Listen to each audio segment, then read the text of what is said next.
আসসালামু আলাইকুম এভরিওয়ান। তো আজকে আমি একটা ব্লগ ভিডিও নিয়ে আসছি। তো ভিডিওটা ছিল ভিন্নধর্মী। তো এইটা ভিডিও আপলোড করার উদ্দেশ্যে আমি করি নাই। তো যাই হোক, এটা সকালবেলা, বাচ্চারা ঘুমিয়ে আছে।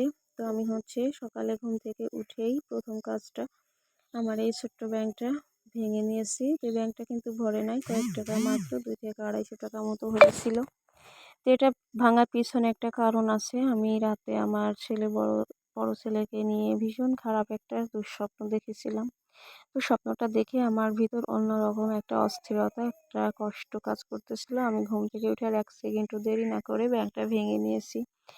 তো আমি কিছু এখান থেকে মসজিদে টাকা দেওয়ার জন্য, কিন্তু ওই টাইমটাতে আমার কাছে কোনো টাকাই ছিল না, মানে পুরো জিরো।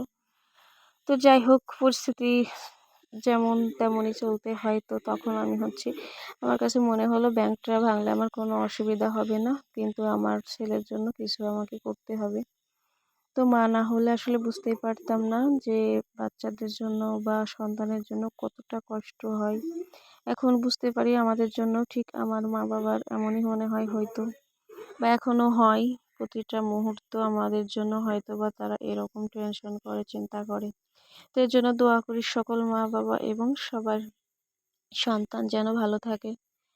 তো যাই হোক, আমি টাকাগুলো কুড়িয়ে নিচ্ছিলাম, তুলে নিচ্ছিলাম, আর এখানে একেবারেই অল্প কিছু টাকা ছিল।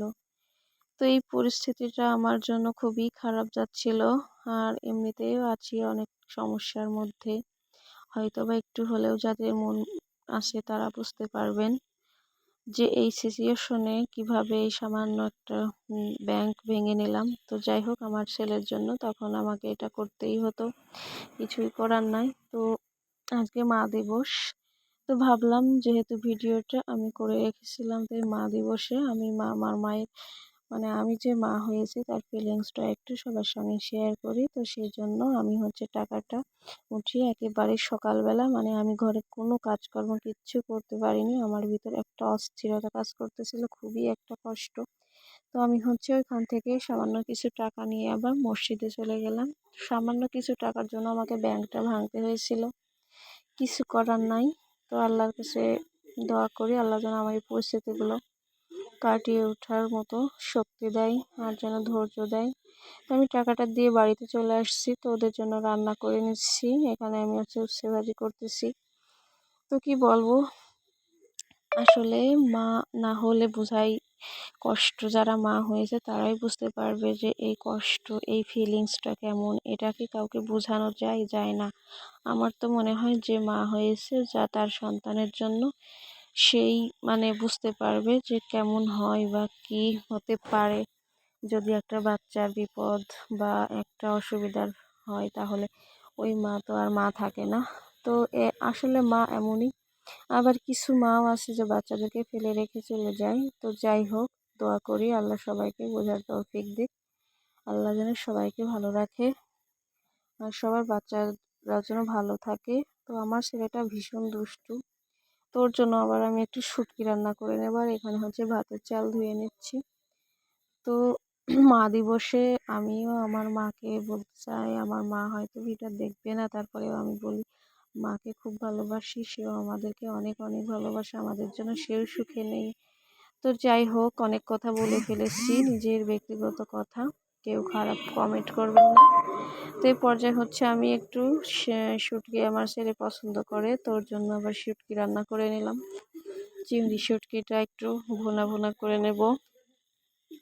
তো আমার এই ছোট ছোট ভিডিওগুলো যদি ভালো লাগে, তাহলে প্রথমবার যদি কেউ দেখেন তাহলে চ্যানেলটা সাবস্ক্রাইব করে বেল আইকনটি বাজিয়ে রাখবেন। তো এখানে শুটকিটা আমি করে নিয়েছিলাম। তো আসলে ভয়েসটা দিতে যে আমি অনেকটা একটু অন্যরকম ফিলিংস মানে মনে হচ্ছিল। আমার ভিডিওটা যেদিন করেছিলাম সেই দিনটা আমার জন্য খুবই খারাপ ছিল। আমি এই স্বপ্নটা দেখার পরে আমার ছেলেকে 2 দিন স্কুলে যেতে দেয়নি। মানে আমার খুব খারাপ লাগতো, টেনশন হতো।